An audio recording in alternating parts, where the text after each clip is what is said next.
हमारी सरकार ने युवाओं के लिए योजना लाया है उसका पहले अध्ययन करें। खुद नहीं बुझाता है तो दो प्रोफेसरों को रख करके इसके बारे में चर्चा करें, तब यह बात रखें तो अच्छा लगेगा। उन्हें राय लेना चाहिए, दो चार अच्छे सलाहकार रखने चाहिए, तब इस तरह की बात करनी चाहिए। तो देश की जनता इतनी मूर्ख नहीं ना, युवा मूर्ख हैं कि उनके कहने पर आंदोलन में शामिल हो जाएंगे। इंसारा लाइव में आपके साथ में मैं हूं अनामिका। देखिए कि जिस तरीके से बुधवार को राजद की तरफ से, वाम दलों की तरफ से, पूरी की पूरी महागठबंधन की तरफ से जब राजभवन मार्च किया गया, पैदल मार्च किया गया और विरोध प्रदर्शन था अग्निपथ योजना को लेकर के, नेता प्रतिपक्ष तेजस्वी यादव जो थे वो पूरे विधायकों के साथ में, नेता लोग के साथ में इस योजना का काफ़ी ज़्यादा विरोध प्रदर्शन किया। उन लोगों ने, सबने कहा कि भाई इस योजना को सरकार जो है वो तुरंत वापस ले, और विधानसभा से इस आंदोलन की शुरुआत करते हुए वो राजभवन तक गए और वहाँ पर राज्यपाल से मिलकर के ज्ञापन सौंपा और सही सही कहा कि भाई इस योजना को वापस ले, ये कहीं से भी युवाओं के और लोगों के हित की योजना नहीं है। तो अभी हमारे साथ में बीजेपी के प्रवक्ता हैं विनोद जी हमारे साथ में, उनसे पूछते कि वो क्या कुछ कहना चाहेंगे इस आंदोलन को लेकर के। तेजस्वी यादव ने काफ़ी ज़ोरदार आवाज़ उठाई है कि भाई ये योजना 4 साल के बाद युवा जो हैं वो बेरोजगार हो जाएंगे, फिर उनके पास कुछ नहीं रहेगा। सर, तेजस्वी यादव के इस आंदोलन पर क्या कुछ कहना चाहेंगे? काफ़ी ज़ोरदार हमला किया उन्होंने सरकार के ऊपर इस योजना को लेकर के। देखिए, तेजस्वी यादव जी से सबसे पहले आग्रह करेंगे कि जो हमारी सरकार ने युवाओं के लिए योजना लाया है उसका पहले अध्ययन करें, और खुद नहीं बुझाता है तो दो प्रोफेसरों को रख करके इसके बारे में चर्चा करें, तब यह बात रखें तो अच्छा लगेगा। क्योंकि जो योजना है पूरे देश में सराहना हो रही है इसकी, और कुछ राजनीतिक दल ही केवल निजी स्वार्थ में इसका विरोध कर रहे हैं, जिनके पास कोई मुद्दा नहीं है, कोई काम नहीं है। और निश्चित रूप से अभी युवाओं में काफ़ी उत्साह है इस योजना को लेकर के, और वो कह रहे हैं कि 4 साल के बाद कुछ नहीं करेंगे। तो शायद उनको माने उनके ज्ञान पर हमें हंसी आती है कि इसमें सारी चीज़ें स्पष्ट है कि 4 साल के बाद हमारे युवा सबल हो जाएंगे। 4 साल के रिटायरमेंट ही मान लीजिए अगर, तो उनको 12 लाख रुपया करीब मिलते हैं बोनस में, जिससे वो अपनी पढ़ाई कर सकते हैं, वो IAS की तैयारी कर सकते हैं, BPSC की तैयारी, इंजीनियर बन सकते हैं और किसी भी क्षेत्र में जा सकते हैं। वो चाहे तो जॉब करने के अलावा वो बिजनेस करना चाहेंगे तो सरकार अल्प माने ब्याज पर उनको ऋण मुहैया कराएगी, जिससे बड़े बड़े कल कारखाने लगा सकते हैं।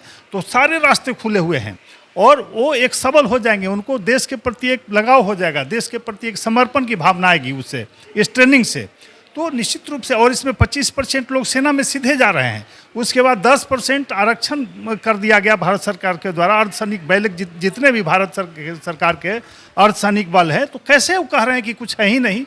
तो हमें तो उनके माने ज्ञान पर हंसी आती है। और निश्चित रूप से उनकी बातों को आप देखेंगे, जब राजभवन मार्च कर रहे थे तो गिने चुने कुछ लोग थे, और उनकी सबसे ज़्यादा चिंता थी कि इन लोगों को केस हटा लें। क्यों केस हटा लें? आग लगाने के लिए, देश जलाने के लिए। तो इसका मतलब स्पष्ट है कि कहीं ना कहीं से उनके ही लोग, 90% लोग जो गिरफ्तार हैं के कार्यकर्ता हैं, और उसकी चिंता, उनको युवाओं की चिंता नहीं है, उसकी चिंता है। और बिहार और देश की जनता इन बातों को समझ चुकी है, और कहीं से इनको कोई समर्थन न भारत बंद में मिला न मार्च में मिला। बहुत बड़ी बात इन्होंने कही, विनोद जी ने, बीजेपी के प्रवक्ता, उन्होंने कही कि भाई तेजस्वी यादव जो जिस बात को जोरदार तरीके से रखे थे वो कल आंदोलन में, वो बात थी कि जिन युवाओं पर, जो लोग विरोध प्रदर्शन कर रहे थे युवा, उन लोगों के ऊपर केस हुआ है और इस केस को वापस लेने की बात कही गई है। और दूसरी बात ये भी सरकार की तरफ से सामने आई थी कि जो युवा इस विरोध प्रदर्शन में है उनको आगे सरकारी नौकरियों में दिक्कत होगी, या फिर सेना में भर्ती करने के पहले उनकी स्क्रूटनी होगी, जो लोग इसमें शामिल हैं उनकी भर्ती नहीं होगी। तो तेजस्वी यादव इस बात की मांग किए हैं कि भाई इस चीज़ को हटाया जाए। लेकिन तेजस्वी यादव साथ साथ ये भी बोल रहे हैं कि 4 साल के बाद युवा बेरोजगार हो जाएंगे। आपने बोला कि ज्ञान की कमी है तेजस्वी यादव को, तो पढ़े लिखे तो वो भी हैं, काफ़ी अच्छी शिक्षा, मैट्रिक दुनिया जानती है मैट्रिक पास है कि नहीं, वो भी उसमें भी शक है। और निश्चित रूप से मैंने कहा ना कि उन्हें राय लेना चाहिए, दो चार अच्छे सलाहकार रखने चाहिए, तब इस तरह की बात करनी चाहिए। सारी चीज़ें स्पष्ट है, सारे रास्ते खुले हुए हैं। उसमें कहाँ बाइंडिंग है कि 4 साल के बाद आप नौकरी नहीं कीजिएगा, कोई सेवा नहीं कर सकते हैं। तो विकल्प हैं, संसाधन। जो मध्यम वर्गीय गरीब घर के बच्चे हैं, उनके पास पैसे नहीं थे, परिवार पर बोझ नहीं बनेंगे, खुद अपने पैसे से पढ़ लिख सकते हैं। तो इससे बड़ी खुशी की बात क्या होगी? यह तो योजना सराहनीय है, सबको धन्यवाद देना चाहिए केंद्र सरकार को, आदरणीय नरेंद्र मोदी जी को। युवा खुश हैं, तो हम इससे ज़्यादा हमें क्या चाहिए? पूरे देश के युवा खुश हैं। कुछ लोग थे जो इन लोग के बहकावे में आ गए थे, वो भी अब हमारे साथ खड़े हैं। लेकिन एक तरह से देखा जाए तो विनोद जी, जब तक आंदोलन चल रहा था काफ़ी ज़्यादा संपत्तियों को नुकसान हुआ, बिहार में रेलवे को काफ़ी ज़्यादा नुकसान हुआ और सबसे ज़्यादा जो कह सकते हैं कि विरोध प्रदर्शन में सबसे ज़्यादा आक्रोश देखने को मिला तो वो बिहार में देखने को मिला।